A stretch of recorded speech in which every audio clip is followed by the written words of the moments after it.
Republican presidential candidate Mike Huckabee slamming President Obama's leadership today, calling his response to the pair's attacks wimpish and amateurish. Governor Huckabee also blasting Speaker Paul Ryan. He tweeted, if Speaker Ryan will not lead and reject the importation of those fleeing the Middle East, he needs to step down today and let someone else lead.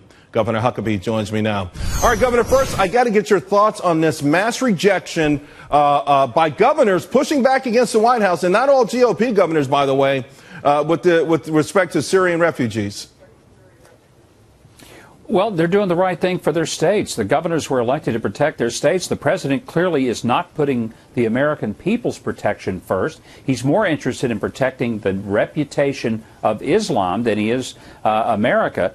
And that's a tragic position that governors are having to step up and say, look, until we know that there's some vetting process, it's one thing to take women and children, but to take young men who very well could turn out to be Boston bombers or inflict something like we've just seen in Paris, no thank you. My gosh, Charles, think about this. The left-wing socialist president of France has closed the borders of France and has launched an all-out war against ISIS, and our president says we're going to invite several 100,000 refugees to come to America. Look, we've got a Cub Scout for a commander-in-chief, and when I said that on Facebook today, I had an extraordinary level of pushback. People really upset with me, but they were upset because they said it was an insult to the Cub Scouts. You know, here's the thing, though, Governor Huckabee.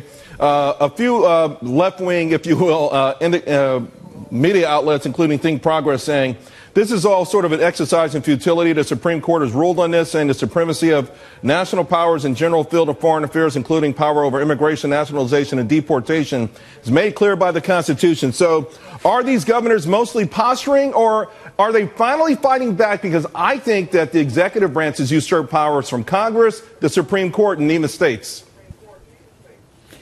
Charles, when I took civics in high school, as most of us did, I learned there were three branches of government, not one.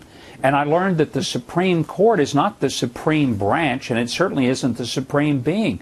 This nonsense that the courts can make law and can force things. Well, here's what Andrew Jackson said when the court tried to tell him what he was going to do. He said, come and let him enforce it. Look, the fact is we have for a long time pretended that there was something like judicial supremacy. The courts ruled and it's the law of the land. Well, it isn't just because the courts rule.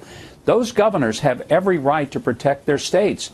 And one of the things that I think people need to recognize is that, look, if the Democrats like Hillary and Bernie Sanders and Martin O'Malley, if they believe that refugees are a great idea, let's ask Hillary how many are going to be put in Chappaqua.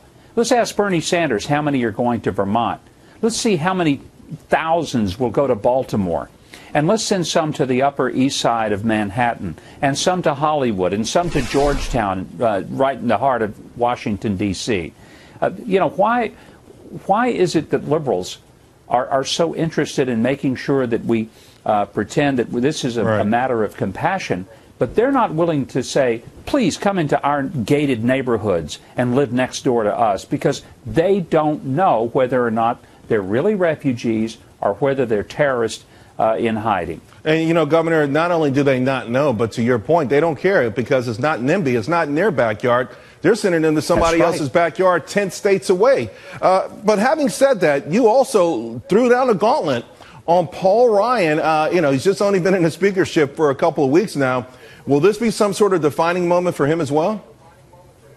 It really will be, because if the president won't protect the American people, then it falls upon the Congress to do something, and they have the power.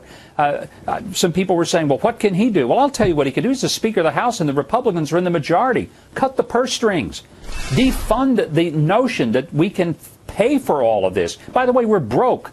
We got $19 trillion of debt. We can't afford to bring in people. We've got millions of Americans who don't have jobs, don't have decent places to live, homeless people. So exactly where are these folks going to live? Who's going to house them? Who's going to feed them? Who's going to take care? I mean, look, if we really are into a humanitarian effort, let's do it in the Middle East. Let's put these refugee camps in a place where the people who will be going into them are familiar with the culture, the language, and the climate. Bringing them here would be incredibly disruptive, not only to us, but disruptive to them. Right. Let's make some contributions to Franklin Graham's organization, Samaritan's Purse, and work toward a Christian haven somewhere in the Middle East. But this notion of just bringing them indiscriminately to America, that's nuts. Would a President Huckabee actually also force our Arab allies like Saudi Arabia to take them in? Because I've seen photographs of tent cities with air conditioners without a single resident. Absolutely. Look, it's ridiculous to be asking the United States and European countries to take these refugees and the Saudis not take any. And the best they've done is said, we'll build some mosque for you in Germany. That's nonsense. The Saudis are obscenely rich because of America, as are the folks of the UAE and Kuwait. So let's just say, look, here's the deal. You're going to take those refugees. We'll help you with some funds for food and some shelter.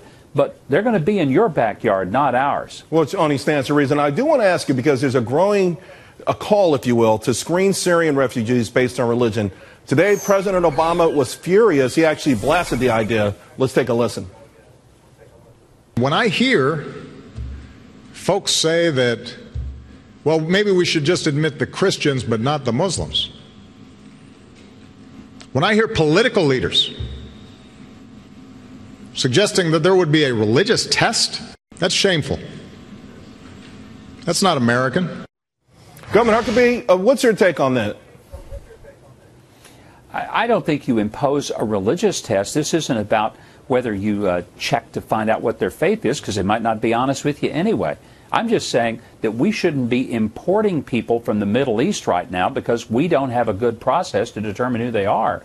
But what I don't understand. The president gets all hot and bothered and gets his hot under the collar because somebody suggests that we might want to protect Americans first and foremost.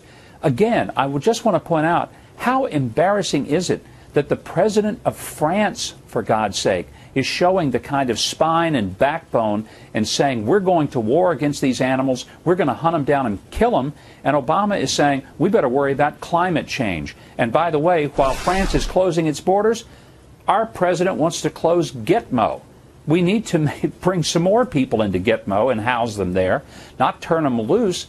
These aren't people who are in Gitmo because they sang too loud at church last Sunday. These are people who killed Americans or plotted to kill Americans, and when they go, they're not going back and say, boy, that was a real experience for me. I won't be a terrorist anymore. Well, they're going to go back and do everything they can to kill us. We know the recidivism rate is extraordinarily high for these Gitmo detainees, and 5, I think, were let go over the weekend, or transferred, rather, ultimately to be let go. But I want to get back to that question on religion, because for me, to a certain degree, it felt like President Obama was saying when this was a nation of European immigrants, everything was okay. Now that it may be a nation where give us you're tired, you're hungry, you're poor, from different nations, not of European descent, there's a different set of rules for the GOP. I'm reading between the lines, but this is the way I'm interpreting what he said today.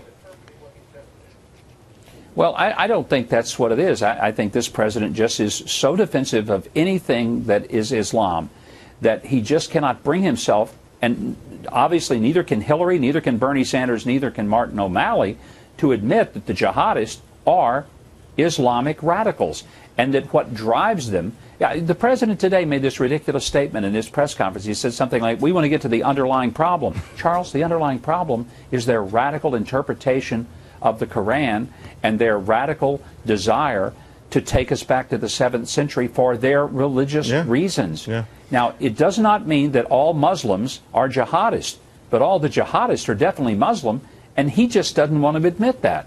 Well, I tell you what, sir, and you brought it up, I hope one of them does. I mean, what we've seen over and over again, these horrific events have been absolutely just mind-blowing, and the idea that you can't admit that there's some radicalism involved in this is mind-blowing.